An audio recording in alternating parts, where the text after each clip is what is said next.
that marked out, we just colour it in, and need to go down 3/4 of an inch, but that will go straight through the hole. The easiest way to do it is on the drill press, so I will drill some holes in it just to make things a little bit easier.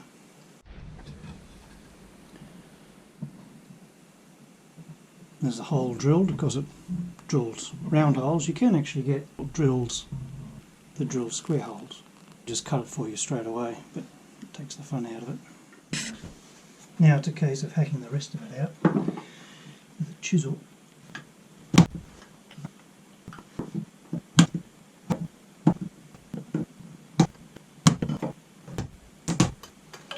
Already gone through the inside, and sadly broken off a chunk at the top, which I might save and glue back in.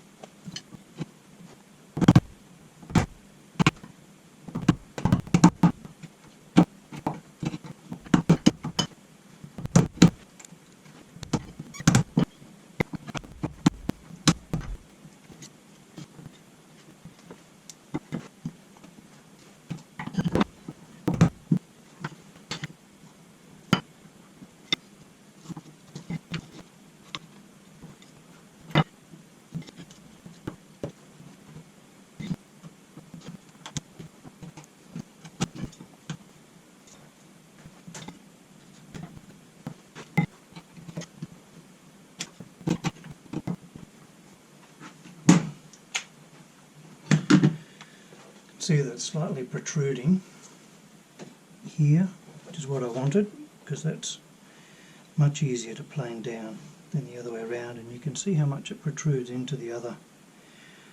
So I'll have to cut some of that out, and then here I can see what's stopping it, and that is that the joint isn't clean inside. A bit at the bottom, so clean all that up. Okay, you can see the joint and the interference. I don't want to cut all of that away, that would be the easiest thing to do. So I have to do a bit of a 50-50 effort. This one's a lot bigger. I might chop this one actually. I have to save this piece of wood. When I mark it up, it actually doesn't look that too bad at all, because a lot of it's hidden. So just cutting that small piece out will mostly work.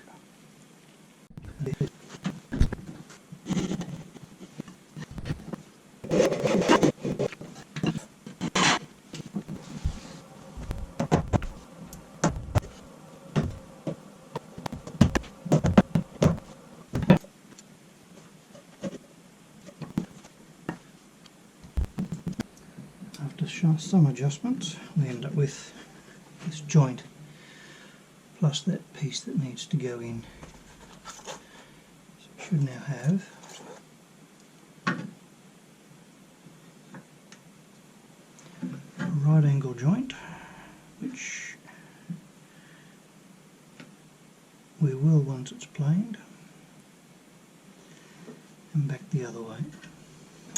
Okay, joint's finished, just found that piece, gluing that back in for later.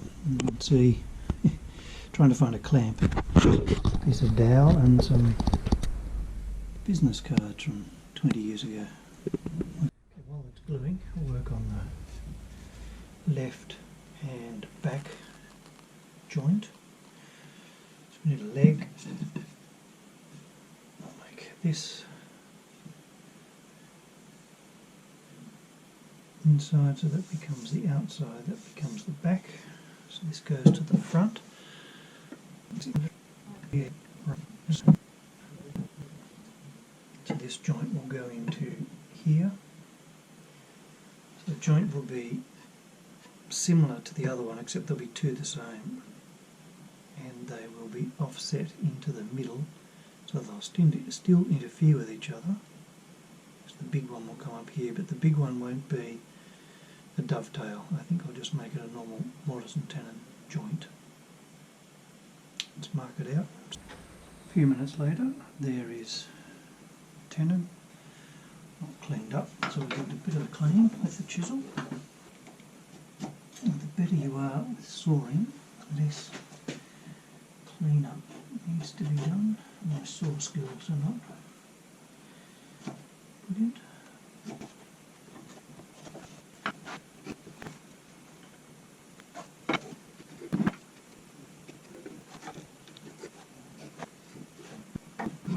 It goes into our leg, and it would go this way.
Tweaking later, the joint is a little looser than I would like, but that's okay because it'll all be held in with glue anyway.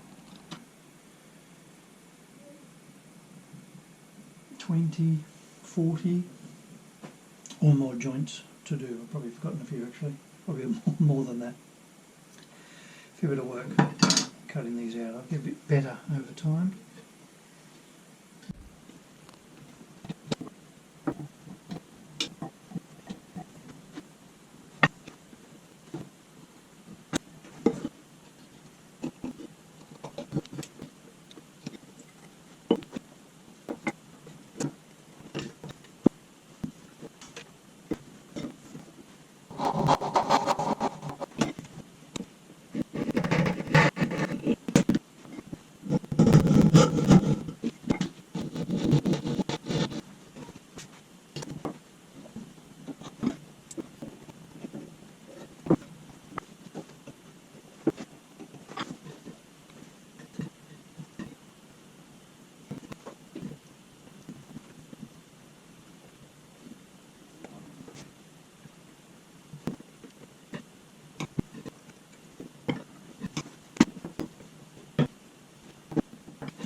Rather than use a dovetail joint at the back like these ones, I'm going to use a bare-faced mortise and tenon haunched joint.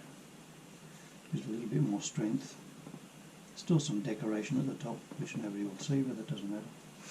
Interesting book this. It's published in 1940. It was 47, first published in 47. It's the high school how to do woodworking book, which goes through all of the old planes. Back then there were no machine tools, or maybe a drill. all the different types of joints. Quite interesting. I use this as a reference guide for a lot of this stuff.